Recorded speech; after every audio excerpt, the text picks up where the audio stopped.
Bonjour et bienvenue.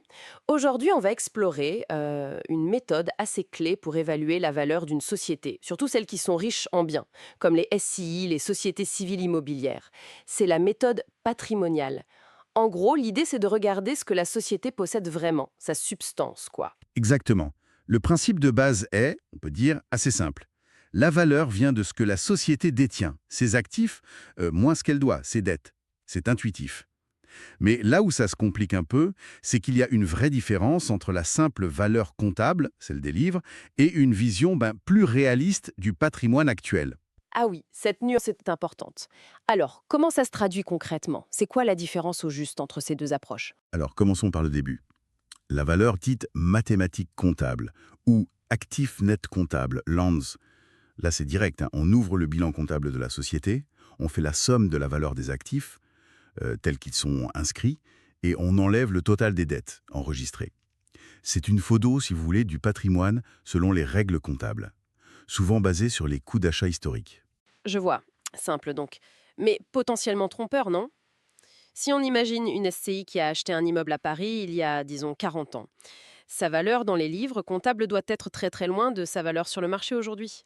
Cette photo comptable, elle peut être complètement floue en fait. Précisément. C'est une excellente illustration. Et c'est justement là qu'intervient l'approche patrimoniale. Son but, c'est de calculer l'actif net réévalué, l'ANR. On ne se fie plus uniquement aux chiffres du bilan, on part bien du bilan, oui, mais on va ajuster la valeur des actifs. Surtout l'immobilier, bien sûr, pour qu'elle colle à leur valeur de marché actuelle. Ce qu'on appelle la valeur vénale. La valeur vénale. Oui, c'est le prix auquel on pourrait raisonnablement espérer vendre le bien aujourd'hui sur le marché. D'accord, donc le calcul devient différent. Tout à fait. Pour l'ANR, la formule, c'est NVR, valeur vénale, donc actuelle, des actifs, moins les dettes réelles. Et ça veut dire qu'il faut non seulement faire estimer la valeur de marché des biens, ce qui n'est pas toujours simple, mais aussi vérifier la valeur réelle des dettes. Combien reste-t-il vraiment à rembourser sur les prêts? Est-ce que les provisions mises de côté sont toujours justifiées? C'est un travail de mise à jour. D'accord. Estimer cette valeur vénale, ça demande sans doute une certaine expertise, non? J'imagine que ça ne se fait pas juste en regardant les annonces, hein. Ah, tout à fait. Ce n'est pas une science exacte, loin de là. Pour déterminer la valeur vénale, il faut souvent faire appel à des experts immobiliers. Il faut analyser des ventes comparables récentes, tenir compte de l'état précis du bien, de sa localisation exacte.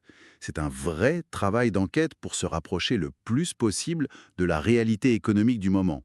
On sort vraiment de la simple lecture comptable historique. Compris. Donc, pour résumer un peu, la valeur mathématique comptable, l'ANC, c'est la photo prise à l'époque de l'achat, selon les règles comptables. Et l'approche patrimoniale, l'ANR, c'est la même photo, mais qu'on aurait retouchée, mise à jour pour afficher le prix du marché d'aujourd'hui. C'est exactement ça. C'est une distinction essentielle, surtout pour une SCI où l'immobilier représente souvent l'essentiel de la valeur. Et pourquoi c'est si important de faire cette distinction, de calculer cette ANR? Eh bien, cette méthode de l'ANR, elle est très utilisée pour les SCI de gestion, les SCI patrimoniales. Elle sert de base dans de nombreuses situations concrètes. Par exemple, quand on vend des parts de la SCI ou lors d'une succession, d'une donation. Aussi pour la déclaration à l'impôt sur la fortune immobilière, le fameux IFI, puisqu'il est basé sur la valeur réelle du patrimoine immobilier, ou même parfois en cas de désaccord entre associés pour déterminer une valeur juste. Ça donne vraiment la valeur substantielle de l'entreprise. D'accord, c'est très clair. Alors, si on voulait appliquer cette approche patrimoniale, les étapes clés, ce serait quoi en gros? 1. Regarder le dernier bilan comptable. 2. Réévaluer les actifs, l'immobilier surtout, à leur valeur de marché. 3. Vérifier et ajuster les dettes, le passif. 4. Et enfin, calculer l'ANR. Actifs réévalués, moins dettes ajustées. C'est bien ça le processus? C'est tout à fait ça. Le processus logique. Et une fois qu'on a cet actif net réévalué, cet ANR, eh bien, on peut très facilement trouver la valeur théorique d'une seule part sociale. Il suffit de diviser l'ANR par le nombre total de parts de la société. Parfait. Voilà donc pour l'essentiel sur la méthode patrimoniale ou de l'actif net réévalué. C'est une évaluation qui se base sur la valeur économique réelle, actuelle, de ce que possède la société une fois qu'on a enlevé ses dettes. C'est souvent le point de départ, la référence, pour valoriser une société où le patrimoine physique, comme l'immobilier, est central. Tout à fait. Et peut-être une petite réflexion pour aller un peu plus loin. Cette méthode, elle nous donne une photo de la valeur à un instant T, aujourd'hui. Mais on peut se demander comment est-ce que les anticipations sur l'évolution future du marché immobilier, par exemple, ou la hausse des taux d'intérêt, l'état à venir des biens, comment tout ça pourrait influencer la pertinence de cette valeur actuelle, si on se projette un peu dans l'avenir. C'est là où d'autres méthodes d'évaluation peuvent venir compléter cette analyse, justement. Une question intéressante pour la suite. Merci beaucoup pour cet éclairage très précis et merci à toutes et à tous de nous avoir suivis. À bientôt.